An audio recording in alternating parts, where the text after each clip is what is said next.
Hi everyone, welcome to All Four Queens 555 on this Sunday. Middle of the afternoon now, I think. I hope everyone's doing well. Let me introduce the channel. It's all about spiritual warfare, healing and awakening. And as we awaken, we notice things that we probably subconsciously knew, but we just didn't have the confirmation for it. And as we go more into meditation and we start to spend more time on our own, which we just automatically do, and I found, I mean, I don't know if anyone's into God, but I love God and I love angels and I love Jesus and my ancestors. And I found that as we awaken and we ascend, we start to, our frequency goes higher than those that we were once with. So we don't resonate. And also, they know what has gone on in our lives more than we do. So they pull us away. And in my case, they pulled me away. And when I got pulled away, it caused a big trigger moment for everyone, because what they didn't know was I was their spiritual protection, and God doesn't put a label on us. He just plants people in certain families, and we tend to be the spiritual protection for our family, for the people that they know, for the people that they know, and it just goes wider and wider and wider. And also good karma as well. And obviously in some cases spiritual abundance, especially if there's twins involved, there's a spiritual abundance as well. So there's a lot of that goes into it. So obviously we got pulled away, and then obviously that creates a bit of a problem for the people. The other thing that we obviously learn as part of our awakening is obviously stronger boundaries. Now, as an empath, we probably give a lot, and always try to look at the right side of things, and that hopefully people will hear what we're saying and then they'll change. But not all do, unfortunately. And I've got obviously a wasp here, so there's obviously, I think it's a fly, so there's obviously a witch somewhere. What we do, and there's none in this room, so it's just appeared from nowhere. So yeah, so we have all that. And then what the other thing about the empath is as well, we're very giving, and sometimes we're people pleasers, and we have to learn not to be so giving and people pleasing. We also love a lot, very deeply.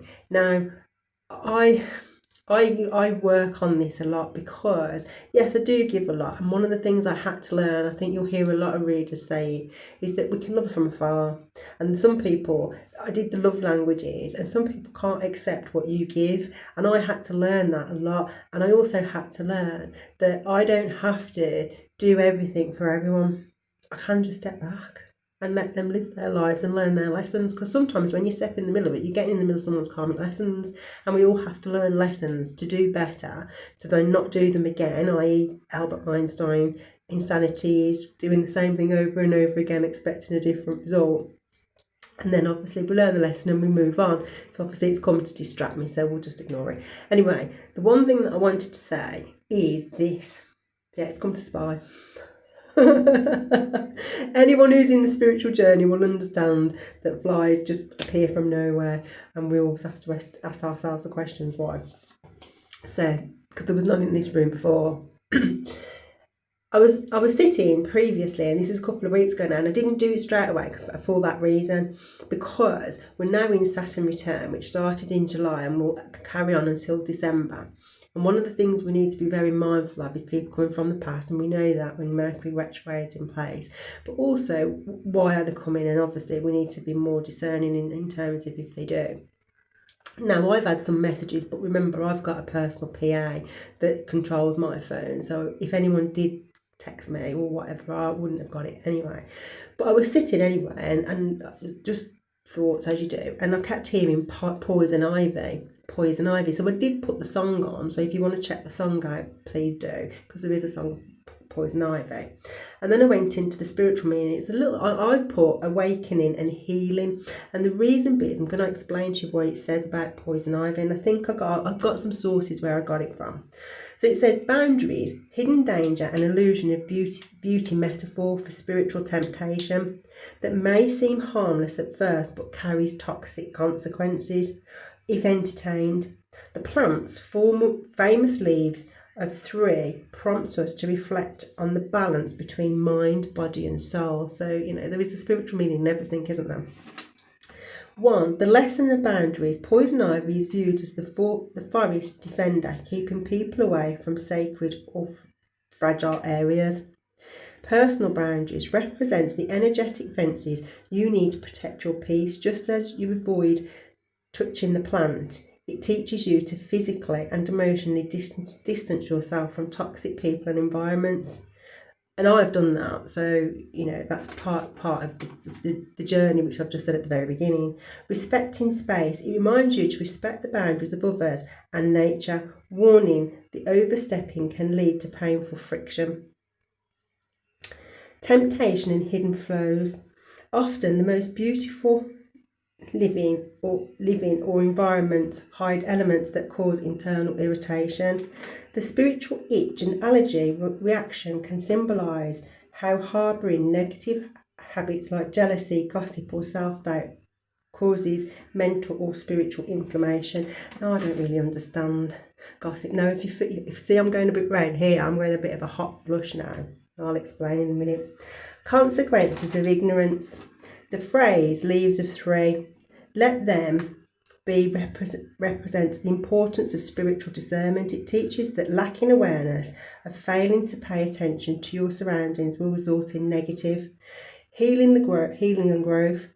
Every physical or spiritual challenge carries an opportunity for growth. Antidote in nature. Poison ivy often grows near jewelweed. It's natural physical antidote spiritually. This symbolises that whenever a toxic or irritating situation arises in your life, the curse or lessons needed to heal is also nearby. Plant spirit, medicine or mindful lessons. The Druid's Garden. Sources, Children's Hospice, Ledger Independence and Poison Ivy Free. On Google, of course. Parasites, emotional foundation, resolve deeply implanted fears or traumas, personal habits that may have attacked the energy in the first place. And then I'll put shaman removal. Now, the reason why I went really hot there, because I've got somebody that's constantly holding on to me, won't let me go, but I've also got between as well, trying to do whatever this spiritual thing is that happens in the body. So, and that I just went really hot. And I know that my twin's got a lot of things going on, because obviously we are energetically connected, but also, I don't know, it's just the way it works. And it's like I've got all this pulling on me at the minute. And then the reason why I read that today is we've got a lot of people who are in We Reap What We Sow season. We've got Saturn return, which we know Saturn return is karma, and it's also going to go into retrograde as well at some point. So we've got July that it started, and then December. We also know this has been going on a very long time, don't we? Especially with my story. So the reason why I'm saying it today is for anybody out there that's struggling a little bit, and I know that obviously we want to stay connected. However, you need to protect yourself, and healthy boundaries is really important for you, especially if you've been around toxic people who probably don't even know they're toxic, because they don't sometimes. They just think the way that they operate, one-sided relationship, is okay. And they don't never ask whether you're okay, or when they do ask you, they're not asking you because they want to know, they're just asking you because it's something they've rehearsed. And that's just the way their makeup, and that's just the way they are. When you respond, they're not really listening because they're not really interested in how you are. They're just asking you because that's the norm. That's what's seen as the social norm. So for those out there that are going through this journey, have a look at it. Poison ivy. Do a bit of research yourself. And when you get these little subliminals come in, it's usually a message from your guide saying, go check that out. I've got a message there for you. And obviously they need to give me that message. And I think it's more poignant now as we're coming towards this challenge that everyone's now got, because we're in Reap What You Sow. So, and it looks like, that they are feeling it a little bit. So anyway, I'm going to love yous and leave yous. Have a fantastic day, and I'll catch you on the next one. Send you much love and light, and take it easy.